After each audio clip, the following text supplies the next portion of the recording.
جواری حرام ده، جواری نه ځان ساتل پکار دي. نو جواری یوازې دانه ده چې د پیسې راواخلي او دا پلی پیسې گزاري، مخکې به هغه پیسې وي یو دور کې 3 پیسې زونه 6 پیسې زونه چوانی او تانیزونه بیا روپۍ پکې مو ډبل روپۍ پکې وي، آب خلکو گزارلې او بیا به وشتي. دغه جواری आवाज نه ده، دا جواری आवाज نه ده چې سړی دی تاش پتی راواغلی او هغه کې دی چا وګټله جو وګټله چا باغی باندې جواری کوي، څوک لګیا دي یو په لډو باندې جواری کوي. پدې کې دواړه طرف ته شرطونه ولګي، یوازې دانه چې لډو دی، یوازې دانه چې کریم بورډ دی، یوازې دانه چې دغه قطونه دي، نور سيزونه دي. پدې دور کې خلا نور سيزونه پکې راوځي.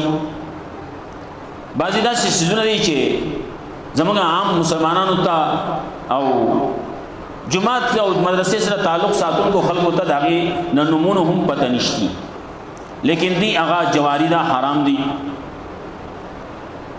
کم شکس کې چې دواړه طرف ته شرط لګولې شي، کاغه فوټبال لې، کاغه کرکټ ته، کاغه والیبال لې، دواړه طرف ته پیسې راجمع کړي، 1000 روپۍ یو راجمع کړي، 1000 بل راجمع کړي، کې خو دې پدریمګړي سه باندې کې خو دې چا چې وګټلا دا مې چې وګټو دا 2000 روپۍ به دا غي، دا جواری دا دې ته جواری وای.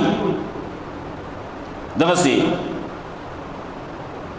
کسنورو طریقو باندې کوي، کسوګي په غټه پیمانه کوي، کسوګي په وړو کې پیمانه کوي، لډو کوي، کریم بورډ کوي، بل څه کوي، چا چې وګټلا الکا کمنګا وګټلا تاسو په منګ باندې چیس کوي، کم تاسو وګټلا منګ باندې چیس کوو.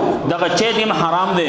کله ډوړی خبره پکې لګېدلی، ډوړی شرط پکې لګېدلی، دا دغه ډوړی حرام ده. دا حرام چې کله خېټه تلاړ شي نو دغه حرام سيزونه خېټه ته تللی نو داغه د وجینا بیا وې سلوي خورزه منځ نه قبلي دی لګیا دی. دی وای زه جواری نه کوم، دی ته جواری نه وای، دی په دغه شین کې لګیا دی اخته دی. نورې ډېرې طریقې دي د جواری، ډېر شي طریقې دي.